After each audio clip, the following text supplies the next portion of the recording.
नमस्कार साथियों, मेरा नाम है आर के सिंह। संस्कृति आईएएस के यूट्यूब चैनल पर आप सभी का स्वागत है।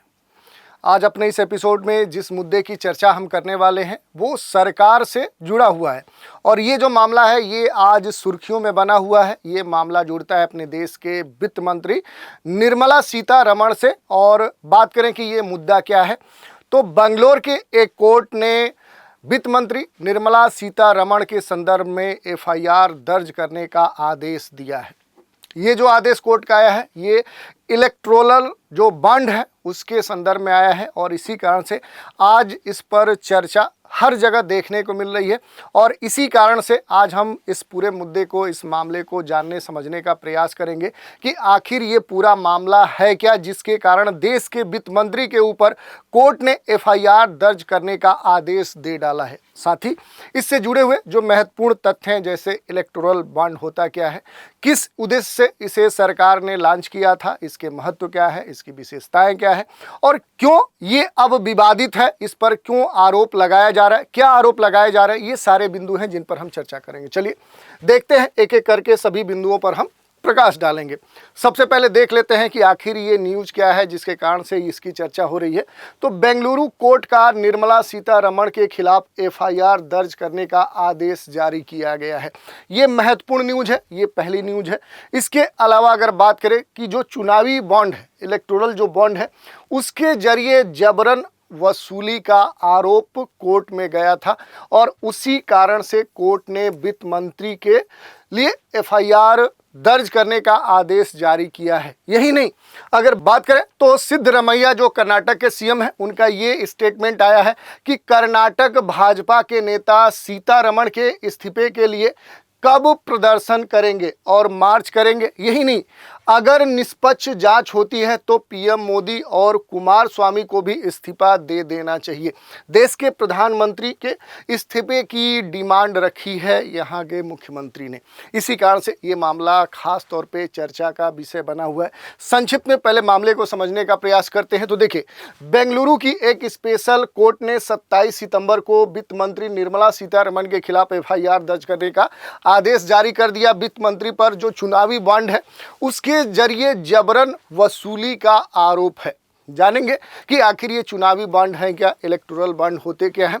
जन अधिकार संघर्ष परिषद, ये कह सकते हैं एक संगठन है, इसके आदर्श अय्यर मेंबर हैं। इन्होंने ही बेंगलुरु में शिकायत दर्ज की थी कि केंद्रीय मंत्री निर्मला सीतारमण के खिलाफ कार्रवाई करने का निर्देश देने की मांग की थी और याचिका पर सुनवाई करते हुए कोर्ट ने बेंगलुरु के तिलक नगर पुलिस स्टेशन में एफआईआर दर्ज कराने का आदेश दिया। अगली सुनवाई जो होनी है वो 10 अक्टूबर को होनी है। तो देखना है कि आगे ये मामला कहाँ तक बढ़ता है। अब महत्वपूर्ण प्रश्न ये उठता है कि आखिर आरोप क्या मढ़े गए हैं। तो देखिए, अप्रैल 2024 में इसकी शिकायत की गई थी जन अधिकार संघर्ष परिषद के द्वारा और अप्रैल में 42वीं जो एसीएमएम कोर्ट है वहां पर दायर याचिका में केंद्रीय वित्त मंत्री निर्मला सीतारमण और ईडी के जो अधिकारी हैं, भाजपा के जो राष्ट्रीय अध्यक्ष हैं, भाजपा के राष्ट्रीय जो नेता हैं, तत्कालीन जो भाजपा कर्नाटक अध्यक्ष नलिन कुमार कुटिल थे, बीवाई विजेंद्र के खिलाफ शिकायत की गई थी। इस पर शुक्रवार को कोर्ट में यहाँ पर सुनवाई की गई और शिकायत में कहा गया है कि अप्रैल 2019 से अगस्त 2022 के बीच, ये पिछली घटना के बारे में कहा गया है कि तब तक व्यवसायी अनिल अग्रवाल की फर्म से लगभग 230 करोड़ रुपए और अरबिंदो फार्मेसी से 49 करोड़ रुपए चुनावी बॉन्ड के जरिए पार्टी ने वसूले हैं। और इसमें सबसे जो महत्वपूर्ण नाम आ रहा है वो देश के वित्त मंत्री निर्मला सीतारमण। क्योंकि इस मोदी 3.0 के कार्यकाल में भी वित्त मंत्री कौन है, तो निर्मला सीतारमण है। और इसके पिछले कार्यकाल में जिस घटना, जिस समय का जिक्र किया गया है, उस समय भी कौन वित्त मंत्री थी भारत सरकार की, तो वो निर्मला सीतारमण ही थी। कोर्ट का अगर दृष्टिकोण देखें तो सुप्रीम कोर्ट ने कहा था कि स्कीम जो है इलेक्टोरल चुनावी जो बॉन्ड है ये असंवैधानिक है। 15 फरवरी 2024 को सुप्रीम कोर्ट ने राजनीतिक फंडिंग के लिए इलेक्टोरल बॉन्ड स्कीम पर तत्काल प्रभाव से रोक लगा दी थी। इस पर देश की जो सर्वोच्च न्यायालय है उसने आपत्ति की थी। सुप्रीम कोर्ट ने कहा था कि यह स्कीम असंवैधानिक है, बॉन्ड की गोपनीयता बनाए रखना असंवैधानिक है, यह स्कीम सूचना के अधिकार का उल्लंघन करता है। इसी कारण से सर्वोच्च न्यायालय ने इस पर रोक लगा दी थी।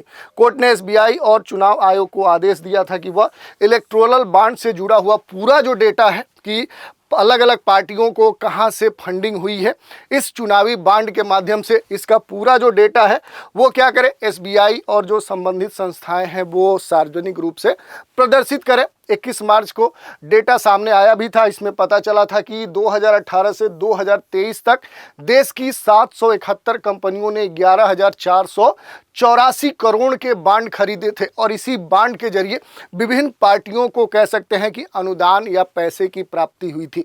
यही मूल मामला है। देखिए, इलेक्टोरल बॉन्ड है क्या, उस पर समझेंगे। ये बॉन्ड के जरिए क्या किया जाता है कि अलग अलग जो लोग होते हैं वो पैसे के रूप में पार्टियों को फंड नहीं देते हैं, बल्कि इस बॉन्ड को खरीदते हैं। जितने का खरीदते हैं उतना अनुदान उस पार्टी के फंड में जाता है। दूसरी बात करें तो ट्रेडिंग कंपनियों ने सबसे ज्यादा 2,955 करोड़ रुपए सियासी दलों को प्रदान दिए थे। डेटा सार्वजनिक होने के बाद जुलाई 2024 में कारपोरेट्स और राजनीतिक दलों के बीच में जो लेन देन है उसकी जांच एसआईटी से करवाने की याचिका सुप्रीम कोर्ट में दायर की गई थी। अब देखिए, ये देखा गया कि ये जो चुनावी बॉन्ड है, जिस उद्देश्य से इसे प्रारंभ किया गया था, शायद उसकी आड़ में क्या है कि इसमें बहुत सारी कमियां देखने को मिली। इसी कारण से कोर्ट ने एसआईटी से जांच करने का आदेश दिया था। 2 जनवरी 2018 को ये लॉन्च हुई थी चुनावी bond scheme, electoral bond scheme.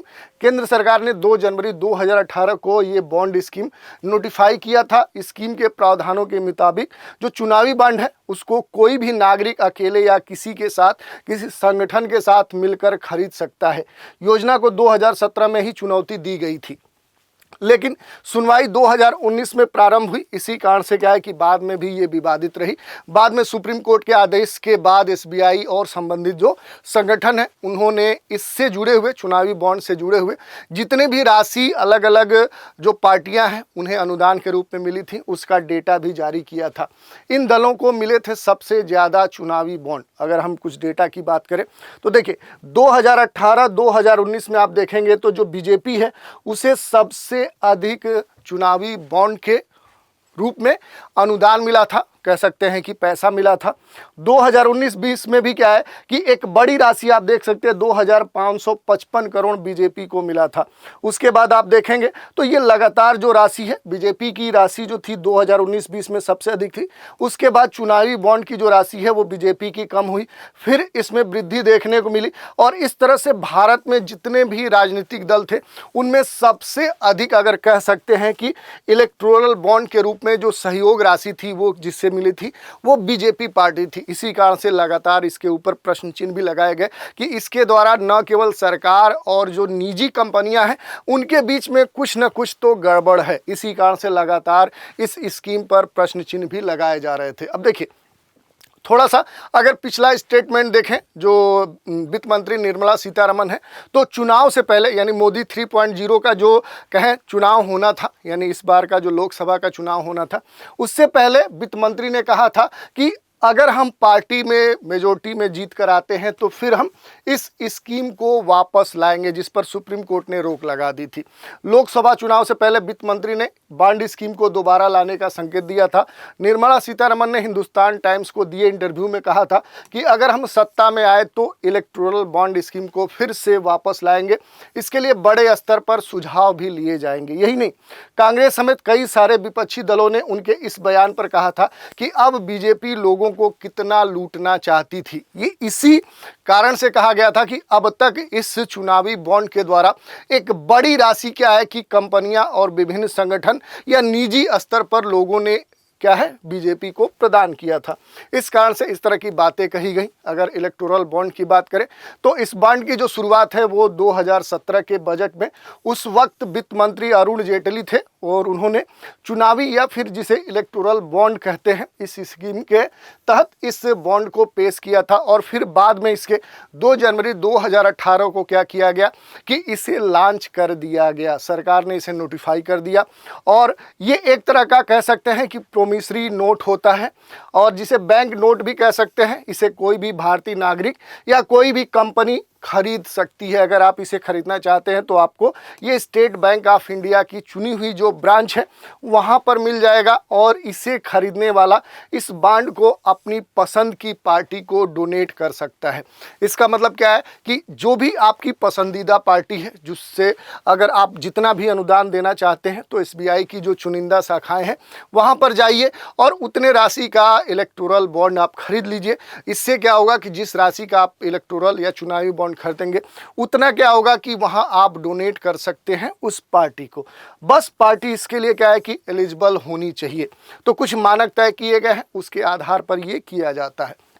अब इसमें थोड़ा सा अगर मामले को और डिटेल में हम समझने का प्रयास करें तो योजना को 2017 में ही चुनौती दी गई थी। जब ये कह सकते हैं कि अभी नोटिफाई नहीं हुई थी तभी क्या है कि इसे चुनौती दी गई थी। उसके बाद इसकी सुनवाई 2 वर्ष बाद यानी 17 में इसे चुनौती दी गई, 2 वर्ष बाद 19 में इसकी सुनवाई प्रारंभ हुई। 12 अप्रैल 2019 को सुप्रीम कोर्ट ने सभी पॉलिटिकल पार्टियों को खास गाइडलाइंस जारी किए कि 30 मई 2019 तक एक लिफाफे में चुनावी बॉन्ड से जुड़े सभी जानकारी चुनाव आयोग को दे दें। हालांकि कोर्ट ने इस योजना पर रोक नहीं लगाई थी तब तक। बाद में दिसंबर 2019 में जो याचिकाकर्ता एसोसिएशन फॉर डेमोक्रेटिक रिफॉर्म्स है, इसने इस योजना पर रोक लगाने के लिए एक आवेदन भी कर दिया था। इसमें मीडिया रिपोर्ट्स के हवाले ये कहा गया था कि इस तरह के जो चुनावी बॉन्ड योजना है उस पर चुनाव आयोग और जो आरबीआई है ये इनके चिंताओं को केंद्र सरकार ने दरकिनार किया है। इस तरह के आरोप लगाए गए थे। इस पर विवाद क्यों है तो देखिए, 2017 में जो तत्कालीन वित्त मंत्री अरुण जेटली हैं, इन्होंने इसे पेश करते वक्त दावा किया था कि इससे राजनीतिक पार्टियों को मिलने वाली जो फंडिंग है, जो पैसा है और जो चुनाव व्यवस्था है उसमें और पारदर्शिता आएगी, ट्रांसपेरेंसी आएगी। ब्लैक मनी पर अंकुश लगेगा। जो चोरी से क्या किया जाता था कि बड़े स्तर पे पार्टियों को चुनाव के समय दिया जाता था, उस पर रोक लगेगा। दूसरी ओर इसका विरोध करने वालों का ये कहना था कि इस चुनावी बॉन्ड को खरीदने वालों की पहचान जाहिर नहीं की जाती है, इससे ये चुनाव में काले धन के इस्तेमाल का जरिया बन सकता है। क्योंकि अगर इनकी पहचान नहीं दी गई तो बात तो वही हो गई कि अगर पार्टी को आप जितना भी पैसा देना चाहते हैं आप चुनावी बॉन्ड के माध्यम से आप दे लीजिए, इस पर कोई रोक नहीं, आपकी जो पहचान है वो सार्वजनिक भी नहीं की जाएगी। तो मामला जहाँ का था वहीं रह गया। कुछ लोगों का आरोप ये भी था कि इस स्कीम को बड़े कारपोरेट घरानों को ध्यान में रखकर लाया गया है। इससे ये घराने बिना पहचान के उजागर किए बिना जितनी राशि चाहें चुनावी बॉन्ड के माध्यम से इन पार्टियों को दे सकते हैं। तो ये भी आरोप लगा था कि जो बड़े कह सकते हैं कारपोरेट घराने हैं वो क्या है, उनको ध्यान में रखते हुए सरकार ने इस योजना को प्रारंभ किया है। अगर थोड़ा सा चुनावी बॉन्ड की बात करें तो चुनावी बॉन्ड पंजीकृत राजनीतिक दलों को चंदा देने के लिए एक वित्तीय साधन था। चुनावी बॉन्ड का जो उद्देश्य था उस समय वो राजनीतिक वित्त पोषक में पारदर्शिता को बढ़ावा देना था, ब्लैक मनी को रोकना था। चुनावी बॉन्ड योजना की जो घोषणा है वो 2017-18 वित्तीय बजट वर्ष में की गई थी। इसके लिए रिजर्व बैंक एक्ट 1934 और जन प्रतिनिधित्व जो अधिनियम है 1951 में आवश्यक रिफॉर्म्स भी किए गए थे, संशोधन भी किए गए थे। चुनावी जो बॉन्ड है ये मूल रूप से आप देखेंगे तो 1000 रुपये, 10,000 रुपये और 1 लाख रुपये और फिर 10 लाख रुपये और 1 करोड़ रुपए के गुणकों में उपलब्ध हैं। कहने का मतलब क्या है कि अगर मान लिया कि आपको 5,000 लेना है तो आपको क्या करना होगा कि 1,000 के आपको 5 चुनावी बॉन्ड खरीदने होंगे। जैसे नोट होता है ठीक वैसे ही इलेक्टोरल बॉन्ड है। आपको अगर मान लीजिए कि 10 लाख देना है तो 1-1 लाख के चुनावी बॉन्ड 10 खरीद लीजिए। 10 लाख के चुनावी बॉन्ड हो गए और उसको क्या करिए कि उस पार्टी को उस बैंक के माध्यम से डोनेट कर दीजिए। तो ये इसमें कहा गया था कोई भी भारतीय नागरिक या कोई संस्था, कोई कंपनी, कोई संगठन चुनावी बॉन्ड को खरीद सकती है। एक व्यक्ति एकल रूप से या अन्य व्यक्ति एक साथ संयुक्त होकर इन चुनावी बॉन्डों को खरीदकर अपने चुनिंदा पार्टी को अनुदान दे सकते हैं, दान दे सकते हैं। चुनावी बॉन्ड खरीदने वालों के नाम गोपनीय रखा जाएगा। यही सबसे बड़ा मुद्दा था। इस पर लगातार कहें तो प्रश्न चिन्ह उठाया गया। बॉन्ड खरीदने वालों को अपनी सारी जानकारी केवाईसी बैंक को देनी होती थी। जो भी चिन्हित बैंक होंगे उन्हें देना होगा। बॉन्ड खरीदने वालों को उसका जिक्र अपनी बैलेंस शीट में भी करना होता था। तो ये बात कही गई थी। इस चुनावी बॉन्ड योजना के तहत इस चुनावी बॉन्ड में केवल वही राजनीतिक दल चुनावी बॉन्ड प्राप्त कर सकता था जो लोक प्रतिनिधित्व अधिनियम 1951 की धारा 29A के तहत रजिस्टर्ड हो, जिन्हें लोकसभा या राज्य विधानसभा के पिछले आम चुनाव में कम से कम 1% का कह सकते हैं कि क्या मिला हो, वोट मिला हो। यही नहीं, इसे राजनीतिक दल के द्वारा अधिकृत बैंक खाते के माध्यम से भी बुनाया जा सकता था। चुनावी बॉन्ड पर बैंक के द्वारा कोई भी ब्याज नहीं लगता है। वैधता अवधि की समाप्ति के बाद भी चुनावी बॉन्ड जमा किए जाने पर किसी भी राजनीतिक दल को कोई भुगतान नहीं किया जाएगा, ये बात इसमें कही गई थी। इसके अलावा अगर इससे चुनावी बॉन्ड के लाभ की बात करें तो पहले हमने बताया कि चुनाव में पारदर्शिता को लाना, उसकी जवाबदेहिता को और मजबूत करना, जो ब्लैक मनी है, वित्त कह सकते हैं जो काला धन है, उसके प्रवाह पर कंट्रोल करना है। जो बड़े स्तर पे विदेशों से जो ब्लैक मनी आती थी उस पर रोक लगाना है। चुनावी बॉन्ड खरीदने वाले का नाम खुलासा नहीं करने की बात कही गई थी। कोई भी दल किसी अन्य दल को चंदा देने वाले व्यक्ति के विरुद्ध प्रतिशोध पूर्ण कार्रवाई नहीं कर सकता, ये बात इसमें कही गई थी। चुनौतियां की बात कर ले तो सत्ताधारी दल विपक्षी दलों को चंदा देने वाले व्यक्तियों की जानकारी हासिल कर सकता था, उनके विरुद्ध कह सकते हैं शत्रुतापूर्ण कार्रवाई कर सकता है।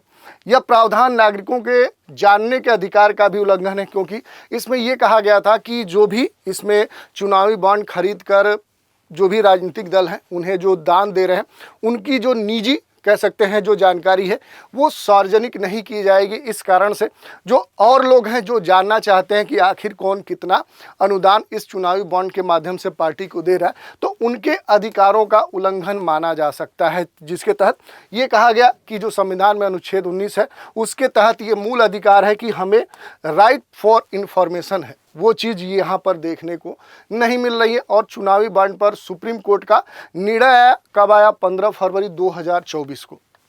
क्या निर्णय आया?